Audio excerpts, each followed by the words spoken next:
Okay, again today is Steve Richards. Today I want to talk on alien abduction and some other interdimensional invading forces that can take over human bodies.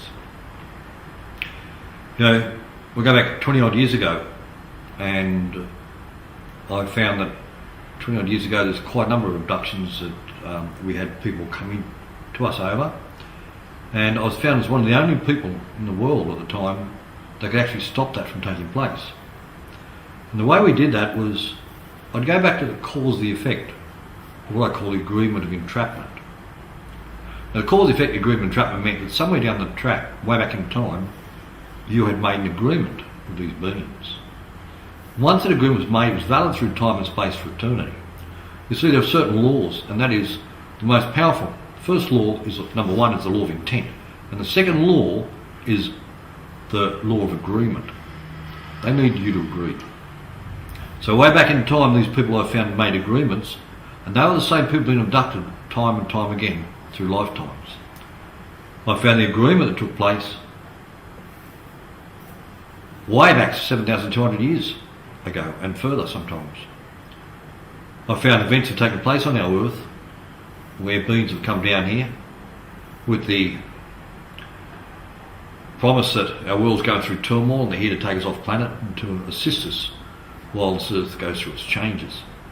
And all the beings that entered this craft, I found that they entered the game of another. They are now subject to the laws of the game. The laws of the game now was, we'll let you come back and take another physical body if you allow us to manipulate, in other words, monitor you through time. Now once that was agreed, that then gave them access to the vehicle. So when you come through, not only were you in the vehicle, but you had a, let's say, hitchhiker attached to you as well in the vehicle. His role was to monitor and manipulate, and any time they wanted to, he had access to them coming back through time and abducting you. You've got to look at the dimensions to understand that, and that is that, you know, our world goes around the sun in 1 year, but our world was never where it was. Our world was once in a different location, time and space, but another planet came around in collision with it, knocked it off orbit, and it set into a new game, a new rotating spin. Some of these beings from their world take 3,600 Earth years to create one shard. Well, one shard is one dimension in their time, which is 3,600 Earth years. So in other words, for 1 year it's 3,600 Earth years. Now, when you start to look at that mathematically, you start to realise how these beings can set into play an event that might only be for a week to them. So they can take hundreds of years, in Earth years, to unfold. One of the things I found when abductions took place, we would find what some people may have 1 hour of missing time. We'd work with the missing time, and we'd find that when they're taken aboard the craft, there was a couple of incidents here took place. One, just say the craft's a small 15-foot craft, lands on the road in front of you, the car stops, and you're abducted. We found when they entered the craft, it entered another dimension. And that 15-foot craft, in our physical reality, once you entered inside, the internal dimension was as big as a football field. We found some of the abductees 1 hour of missing time, but when we entered their dimension, we found that that could have been 6 months of experimenting in their dimension. In the beginning, what we do is we backtrack through the beings, we go through the abduction, we go through the spirit, and we enter into their dimension. And then we do certain things on their dimension, because they violate our dimension, which would then was an equal exchange. Understand how these laws in the universe work, it's all about balance. We found when people had been abducted, they would drop into a semi-catatonic state. Arms out, pinned to a table, big bright light above them. You also find out there that there are people that have got programs running of abductions. But the programs and the abductions are different again. There's like a lot of people out there have got alters. A lot of people are known as alters. Now an altar, again, what I found through working on thousands of clients over the years is, example, just say you as a child came here and you're very violent parents. Well, for a start, if you've come here with violent parents, then you must have been violent in the past, you've come here to experience it, and all of a sudden you don't like your own creation, and therefore you don't like the violent parents, so therefore you create an altered reality. So I don't have to face this reality of the violence and the abuse.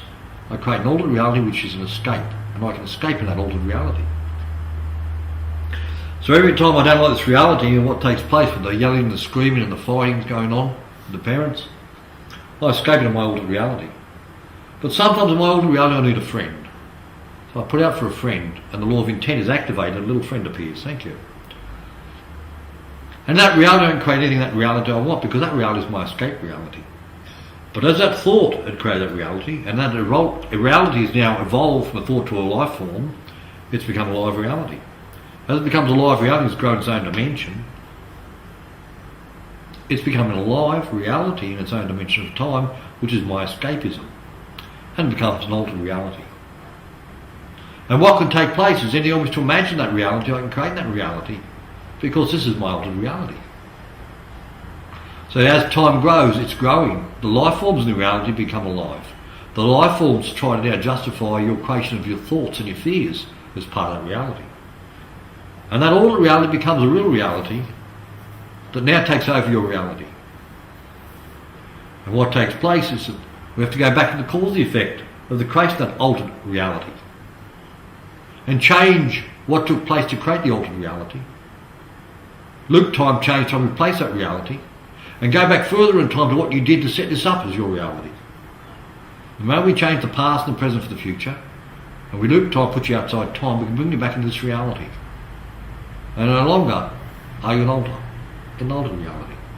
Sometimes people wish not to be here. Some people put out the desire to be abducted. Some people put out the desire to be taken over. Some people don't want their body. The moment you don't want your body, then other things do. And they can come in and take over that vehicle. Some people out there today have got little minivans. They're driving, there's a full minivan full of other dimensions and other beings in there, manipulating as part of that reality. Then you find that we've got the big boys out there. The big boys have been around for thousands of years through the rituals. You go through the low level of the ritual, then comes the apprentice. You go through next initiation ritual, and again, a more powerful being. By the time you're 20, 25 degrees, your thoughts and actions aren't your thoughts and actions anymore. You've got an altered reality that's manipulating your reality. By the time you're 33 degrees, hello, nobody's home. Look at this. Because you're not in there anymore. You're in the back seat. You know, the big boy, he's running. He's running your body totally. He's manipulating you. He's manipulating the people around you. And no one's home. Because you created the altered reality, you entered that reality. And they have the right to enter the reality that you've created because you went in their reality. Yeah, we really have to understand what is a reality. And amongst that, we have to understand how to deal with other beings that are coming through from other realities. Your reality is your reality. Nothing can enter unless you let it in. The moment you call in, I don't care what it is, gods, guides, angels, I don't care what it is. The moment you give power to something outside of your reality, you disempower you. And you hand power to it. And give it the right to take over you. Like people out there say to me, and the other students, how do you protect yourself? I don't. I don't need to. I understand law. The moment you understand law, you know who you are, and you know anything comes in your game, you can deal with it. Because it's invaded your game. For that's law. Most people out there need and out there calling things in because they don't know who they are. And they're giving power to things outside themselves. This just feeds the life forms and gives them permission once more to take over you. Just understand who you are. Abductions, yes, they did exist. Nowadays, no, they don't need to. They've created enough clones amongst us nowadays that are walking amongst us. We have so many different species amongst us today, it's not funny. And we have species from all over the galaxies here amongst us today. Everybody's got the right to survive. But nothing has the right to invade the space of another.